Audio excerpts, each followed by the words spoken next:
Дорогие черноголовцы, очень рад и благодарен, что вы продолжаете недавно начатую вами добрую ежегодную цветаевскую традицию, которую затеял в 1986 году в Тарусе мой друг и соратник Александр Васильевич Ханаков, недавно, к великому сожалению, покинувший нас.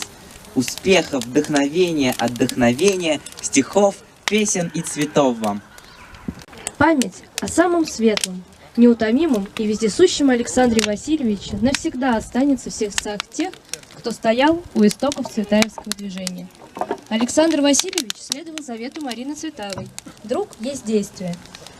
И благодаря его действенной помощи горят костры во многих городах и странах. А сколько он пересылал в самые дальние уголки всяческой информации о Цветаевой, их не перечислить. Как нам будет не хватать его действенной дружбы? Александр Васильевич завещал нам свой девиз: «Все остается людям». Будем следовать его завету. Зоя Николаевна Отрохина.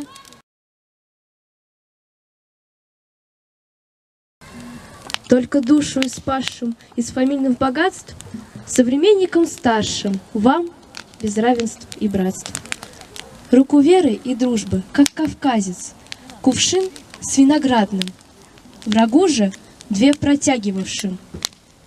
Не сиреной, сиренью, заключенную в грот, поколенью с пареньем, с тяготением от земли, над землей, прочь от червя и зерна, поколенью без почвы, но с такою до дна. Днище узренной бездны, как из спалых орбит. Детей воспитали, которые понимают и любят Цветаеву. Будет загораться около 35 цветаевских костров. В Болошево 19 июня. Это день, когда Марина Цветаева вынуждена была вернуться из Франции в Россию. И когда она плыла, она написала: «Ждет меня участь Марии Стюарт». Такие же костры уже прошли 31 августа в Петрозаводске. Там была такая замечательная руководитель, которая Наталья Ларцева. Это тоже уникальный человек. Она уникальна тем, что она впервые издала ту книгу, которую, ну, как говорят вот в народе, зарубили здесь, в России, когда была Марина Цветаева жила. Это сборник стихов. Вот Ларцевой это удалось издать в 91 году в Петрозаводске.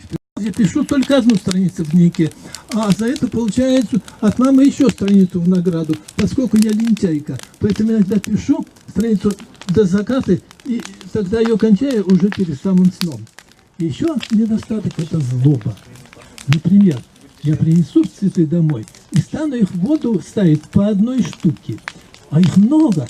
И Марина мне говорит: «Ну, Аля, делай это скорее, а если ты не поторопишься, то сразу пойдешь писать чуть дополнительную страницу». Но я же от злобы делаю это еще медленнее. Я так виновата. Вот эти 4 недостатка, я думаю, многих касается, в частности, меня в детстве, и я прошу вас эти недостатки исправлять. И мама спрашивает меня, кто это сделал, я отбиваюсь, говорю: не я, не я, не я. Пока Марина не сделает строгий вид, и тогда я говорю: да, это я.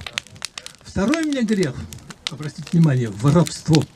Когда меня спрашивают: Аля, ты хочешь еще вот это съесть или взять? Я говорю: нет, не хочу. А когда человек уходит, то я встаю, тихонько подхожу на цыпочках к столу, что-то съедаю или выпрячу. А если не заходит, я кладу под стол. Это так стыдно мне. Слова, улыбки не натянуты, легки. Я тут себе накрою скромный столик с июльскими цветами в честь тебя. У него в июле 13-го день рождения. И вспомни, что в Париже, Вашингтоне твои промыли косточки, в кавычках, любя. Благодарили сердце золотое, пусть в шрамах, но готовое гореть. В кострах Марины возле Подмосковья. И здесь им постарается воспеть. Это тот, который в Вашингтоне зажигает костры, наш друг. Борис Мансуров, словно голубь, почта, все новости несет он в интернет, где вырастил цветаевские кущи.